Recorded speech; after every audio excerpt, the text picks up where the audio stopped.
Herkese merhaba. EMEA Stage 1 turnuvası gerçekleşen final haftasıyla birlikte tamamlandı. Alınan sonuçların ardından hem Stage 1 şampiyonu hem de Masters Londra'ya katılacak 3 takım belli oldu. Şimdi PEXA Bülten'in Stage 1 final bölümüne giriş yapalım. Playoff'ların final haftası Upper Bracket'ta oynanan Foot Vitality serisiyle başladı. İki ekip tam 294 gün sonra yeniden karşı karşıya geldi. Vitality permabanı olan Fracture'ı yine yasaklarken temsilcimiz Foot Breeze'i banladı ve seri Vitality'nin Pearl seçimiyle başladı. Böylece Foot'un Eternal Fire karşısında oynadığı serideki harita havuzu birebir tekrar edilmiş oldu. Her iki takım da haritaya önceki komp tercihleriyle çıktı. Nefes kesen mücadele baştan sona kafa kafaya gitti. Normal round sayısında kazanan çıkmayınca uzatmalara gidildi. 32 round süren epik mücadelenin sonunda gülen taraf Vitality oldu ve seride 1-0 öne geçti. Seri Ascent ile devam etti. Taraflar yine önceki komplarını korudu. İki komp arasındaki tek fark bir tarafın Vice tercihine karşın diğer tarafın Cypher seçmesiydi. Foot kendi seçtiği haritada özellikle ikinci yarıyla birlikte kontrolü tamamen ele aldı. 21. round sonunda gelen 13-8'lik galibiyet seriye dengeye getirdi ve mücadele Split'e taşındı. Kara haritası Split'te de iki takım komp düzenlerini korumayı tercih etti. Tek farklılık Sky ve Fate seçimleri oldu. Vitality en son Split maçını Pasifik karşısında 13-0 kazanmıştı. Bu haritada da iyi bir başlangıç yaparak erkenden üstünlüğü kurdular. İkinci yarıda Foot toparlanarak geri dönüşü sağladı ve haritayı uzatmalara götürdü. Uzatmalarda aldığı 2 roundda galibiyeti kapan Vitality seriyi 2-1 kazanarak büyük finale yükseldi. Foot ise lower finalde günün ikinci karşılaşmasının galibini beklemeye başladı. Gerçekleşen bu seride Foot'un genç yıldızı Stop elde ettiği 27 ilk kan skoruyla VCT tarihinin bir boy 3 serisinde alınan en yüksek ilk kan rekorunu kırdı. Günün ikinci karşılaşması Eternal Fire ile Team Heretics arasında oynandı. Playoff'un açılış gününde karşı karşıya gelen iki ekip bu kez son Masters Split için sahneye çıktı. Seri Eternal Fire'ın Lotus tercihiyle başladı. Bu iki ekip playoff'ların ilk gününde de Lotus'ta karşılaşmış ve o maçı 13-5'lik skorla Eternal Fire kazanmıştı. Her iki takım da o serideki komp tercihlerini korudu. Özellikle Heretics'in ağır mağlubiyete rağmen aynı yapıda ısrar etmesi dikkat çekti. Bu kez harita çok daha çekişmeli geçti ancak sonuç değişmedi. Temsilcimiz kritik anlarda daha iyi oynayarak Lotus'u 13-11 kazanmayı başardı ve seride 1-0 öne geçti. Seri Fracture ile devam etti. Heretics önceki komp düzenini korurken Eternal Fire yalnızca Cypher ve Astra'yı kompta tutarak Double Duelist yapısına geçti. İlk yarıda oyunun kontrolünü tamamen eline alan temsilcimiz devreyi 9-3 önde kapattı. Be it Izzy, be it Fabian, be it any of them, they are doing wonders right now. Benji and Rienz, time to do anything you can. Dig deep enough. Neki is devastating. Rienz in a 1v3. They want to give him the ace. He's got it. Handing it down to an interview with a Team Heretics fan. Ancak ikinci yarıda sahneye çıkan Heretics yalnızca tek round kaybederek muhteşem bir geri dönüşe imza attı. 13-10'luk galibiyet seriyi kara haritasına taşıdı. Serinin kara haritası Ascent'ti. Taraflar aynı komp tercihleriyle sahne aldı. Maçı hızlı başlayan Heretics ilk yarıyı 9-3 üstün tamamladı. Eternal Fire ikinci yarıda skoru 10-10'a kadar getirmeyi başarsa da devamını getiremedi. Heretics haritayı 13-10, seriyi de 2-1 kazanarak son Masters biletinin sahibi oldu. Bu sonuçta Eternal Fire'ı eleyen Heretics lower finalde Foot'un rakibi oldu. Gerçekleşen Foot Heretics lower finaliyle turnuvanın ilk Boğbaş serisi oynandı. Seri Foot'un Heaven tercihiyle başladı. Her iki takım da son Heaven maçlarını Carmine Corp'a karşı oynamış ve mağlup olmuştu. İki tarafta komplarından Phoenix'i çıkartarak Foot Veile'ye, Heretics ise Jet'e yöneldi. Foot'un iyi başladığı haritada ikinci yarıda Heretics öne geçti. Haritanın biteceği düşünüldüğü anda Yitujay sahneye çıktı ve maçı uzatmalara taşıdı. Sociable. He's going to be nullified here, and he is. Oh my God! Yeah, Jay! Oh my God! Uzatmalarda rekabet iyice kızıştı ve Yitujay harika bir ace ile serinin ilk haritasını Foot'a kazandırdı. Absolutely do. One. You ready for the second and the third? They come pretty quickly after No, this. Boo's it next. 3, 2, 1, no. Okay. Oh, the smoke. Oh, wait, how is Jay alive? How is he still alive here? Oh, they are both Guys. so low though. Guys, how is he? But he's doing weird things. Oh my God! He's doing it again! Stop it! This is not real! This is not real!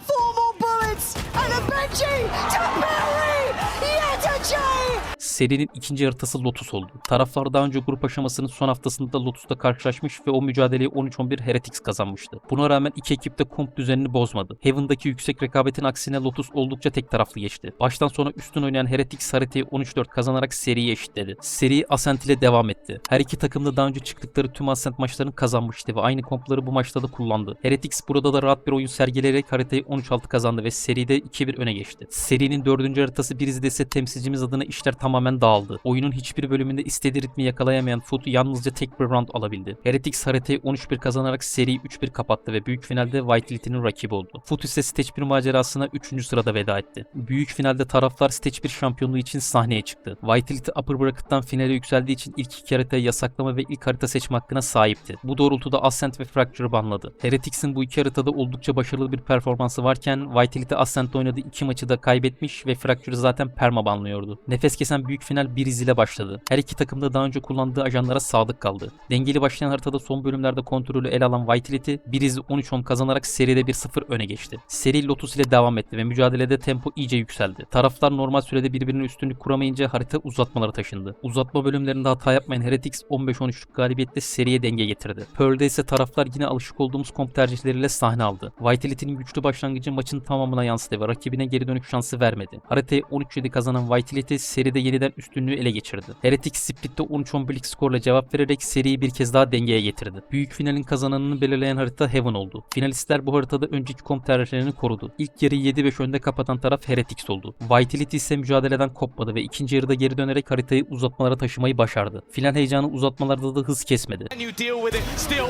one man stands in their way on C. That's Durka to even things up once again. And with 15 seconds left, the only safe place is that B side. But is it safe for long? Dropping one, and the wall back, but Benji survives.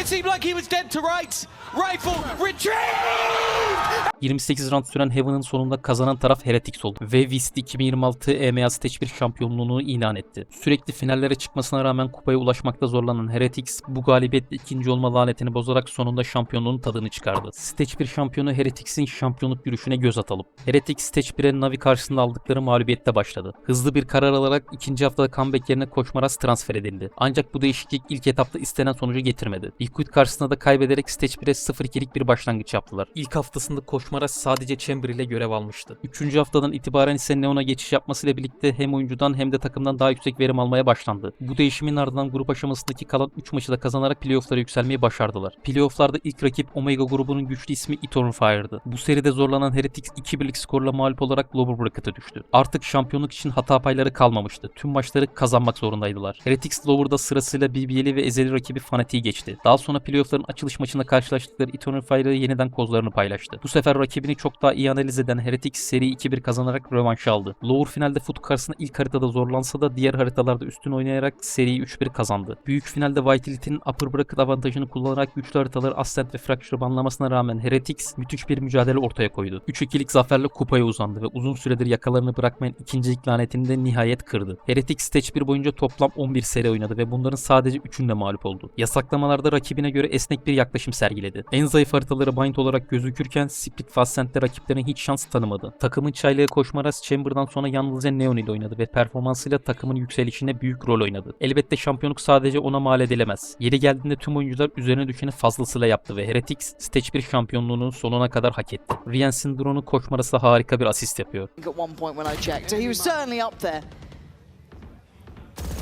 No way. No way, Koshmaras! The start here on Ava, but somehow, some way, Heretics have made it. Woot'un bu vuruşlarını anlatmaya pek de gerek yok. Woot trying to hold with Rienz. Now Woot on the chopping block, trying to get the timing right to invest that pain shell. Oh, it's concise work from Woot. Hindered as well, by the way. It's found here by Heretics. This turn is just beautiful. Profek rakibin görüşünü kısıtlayıp imhayı başarıyor. Gonna fade away, and he needs to find the shot. Needs to try and get this kill instead. Oh, he's Just trying blinded to him! stick it in front of his eyes. That's Shaping up to be one hell of a final. Plenty more coming after the break, but before we go there, well, you know both of these teams are going to be making. Yampi'den final ace'i. Once that wall is toyed with, he's there to take the kill, but he can't get out of there. The fast lane to the man advantage trading. There's another player waiting on the angle, and Yumpy actually just almost alpha male swings off the back of the Prowler that didn't even find. Pick up from Woot. Nice setup, but now without utility, they still need to find those 2 kills. Yumpy's looking to make a move through the smoke, and his timing so blind! And he chose his moment. Yeah, not a bad way to get his first 5 kills of the game on the board, all in one round. That was just filthy correction. Oh, his teammate. Koşmarasından Eko da harika clutch. DY, Sayonara even 21 HP, he'll fall too. It's getting costly, and Koshmaris now with a recovered rifle. Could be even more so, but that wrap around from Durka, he's been wandering all around, but not all those who wander are lost. Koshmaris! This being a blowout and throw them out the window. We didn't even get to round 3 without having a back and forth. Koshmaris, a man who didn't even get a full stage under his belt. It's something Heretics have talked about. Profe'nin TP anında Koşmaras'ın aşağı atlaması ilginç bir an yaşatıyor. This man makes the impossible possible as he dives down, swapping places with Profek. But he's the one that needs to defuse. The pressure is on Koshmaris. He's the one that should be caught without a weapon in his hand. Profek drops the smoke so that he can drop inside it, but waiting down below. Oh, it's gone. Again, he gets away with stuff like this. And you can see the reaction. Wood finalde Türk Jet'inin gücünü gösteriyor. That is the job done, or so it should be. The Blade Storm, though, proves to be deadly in the hands of... There's nothing that can be said. Just watch this man play. Enjoy it while it lasts. That is the play of a man that wants this victory more than anyone else. A man that 2 years ago joined this team. Playoff'ların en yüksek ACS ortalamasına sahip oyuncusu 248 ile Soap oldu. Onu 231 ACS ile Wood, 229 ACS ile Sayonara, 221 ACS ile Kayak ve 220 ACS ile Koşmaras takip etti. Alt 5'li ise en düşük ACS'lere Boster, Nets, Purpo, Crosstally ve Crashes sahip oldu. Playoff'ların en popüler haritası Ascent ve Lotus oldu. Her iki haritada 9 kez seçildi. 9 yasaklama alan Heaven ise en çok banlanan harita olarak öne çıktı. Playoff'ların en çok seçilen ajanı Neon olurken Veto, Mix, Reyna, Iso, Gecko, Claw ve Yuri ise playoff'larda hiçbir maçta tercih edilmedi. Stage 1 serüveni böylelikle sona ermiş oldu. VSTMA Stage 2 ile Temmuz ayında kaldığı yerden devam edecek. Elbette o zamana kadar EVC elemeleri ve Masters Londra ile heyecan dolu turnuvalar bizleri bekliyor olacak. Bülteni burada noktalarken izleyip destekleriniz için teşekkür ederim. Bir sonraki videoda görüşmek üzere, kendinize iyi bakın.